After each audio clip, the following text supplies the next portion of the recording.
Gusto ko talaga yung GHA na card eh. Ito na po yung plan ko, yung GHA. And I'm very glad, I'm very happy kasi alam nyo guys, itong GHA, Global Health Access Plan, ay merong annual benefit limit na 100 million. Yes guys, uulitin ko, ang kanyang annual benefit limit is 100 million pesos. Hindi ko naman mauubos yun, of course, di ba? I can use that card, yung GHA na yan, na magkaroon man ako ng mga sakit na malulubha, wag naman sana loobin ni Lord. Pwede kong magamit yung medical insurance plan ko na yon sa Singapore, sa Korea, sa Hong Kong, sa China, kahit saan outside the Philippines, pwede ko siyang magamit. And there's a plan na kahit sa USA, pwede mong magamit ang GHA plan. Yun nga lang, yung in-avail kong plan is GHA worldwide excluding US. So bakit ako nag-avail ng plan na yon? Eh guys, nasa lahi po namin ng cancer, no? Ayoko namang hitayin na magka-cancer pa ako para bumili nun. Kasi guys, alam niyo kung bakit? Kapag may cancer ng isang tao at doon pa lang siya bibili ng medical insurance plan, 100% hindi siya ma-approve. Hindi siya ma-approve. Hindi siya ma-approve. No? So kailan dapat bumili ng isang medical insurance plan? Bumili ka ng medical insurance plan mo habang ikaw ay healthy pa, habang ikaw ay wala pang sakit, habang ikaw ay wala pang nararamdaman. Kasi kapag may sakit ka na, kapag nako-confine ka na, naho-hospitalize ka na, 100% hindi ka ma-approve. That's guaranteed. Bakit? Siyempre malulugi ang insurance sa'yo.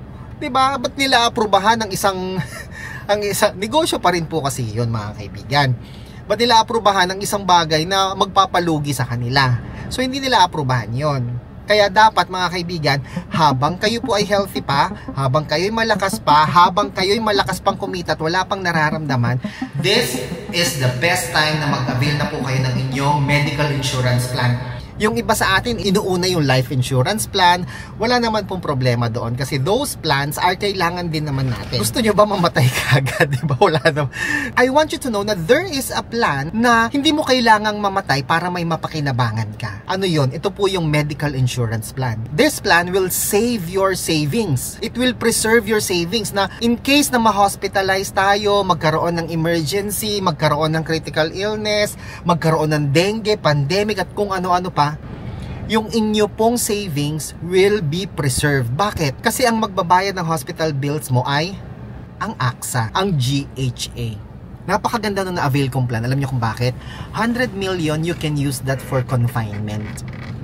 At under confinement or inpatient care, covered po ang chemotherapy. Yes! Up to 100 million pesos. Covered din ang dialysis, yung kidney dialysis. Covered din po yun. 100 million, maubos mo ba yun sa isang buong taon? Sa surgery, sa radiotherapy, radiochemotherapy, covered din yun. And meron pa tong outpatient surgery, inpatient surgery, tapos pati heart bypass, sakit sa puso, lahat yan, pati sa brain damage, diba? Pagka na-accident, tapos kailangan operahan yung utak, na stroke, kailangan lagyan ng cerebral shunt insertion. Basta napakaganda, napakaraming benefit ng pagkakaroon ng GHA plan. And mind you ha, kahit wala kang sakit, you can always use this plan. Paano? Meron kasi itong executive check-up. Meron itong health screening package. Kahit yung pinakamura nilang plan, yung in-avail ko, yung Global Health Access Lite, meron siyang executive check-up. Every year, pwede kang magpa-annual physical exam para malaman mo yung health mo is okay pa ba or hindi na. Marami sa atin ayaw magpa-annual physical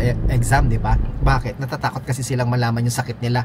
Kasi pag nalaman nilang yung sakit nila, hindi nila kayang gamutin. Ibig sabihin, wala silang perang pampagamot. Pag nalaman nila kung ano yung sakit nila, dagdag gastos yun sa kanila. Lahi namin ang cancer, lahi namin may mga kamag-anak kaming may mga sakit sa puso, hypertension, diabetes. Ngayon, tingnan nyo, medyo tumataba po ako. Sabi ng asawa ko, nagalit siya nung kailan lang, the other day or kagabi.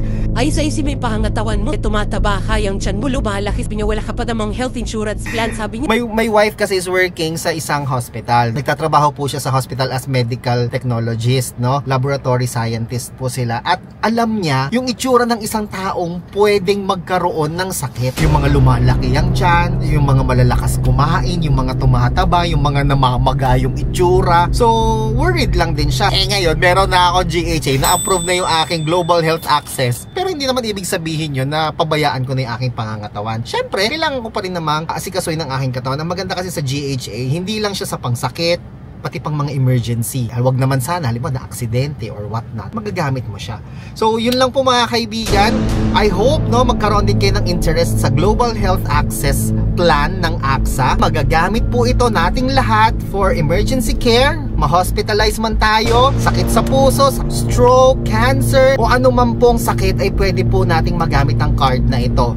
Basta make sure, habang healthy pa kayo, habang malakas pa kayo, this is the best time na mag-apply na po kayong lahat. At kung interesado po kayong mag-apply, please feel free to reach me out. Ilalagay ko yung aking contact details dyan sa screen, no? Dyan din sa comment section, dyan din sa description box sa baba. Ilalagay ko yung aking contact details dyan. I-message nyo po ako kung interesado po kayo. Magkaroon din ng 100 million pesos na annual benefit limit sakali mang tayo po ay ma-hospitalize. At kung hindi naman tayo ma-hospitalize, edi praise God, praise the Lord, no?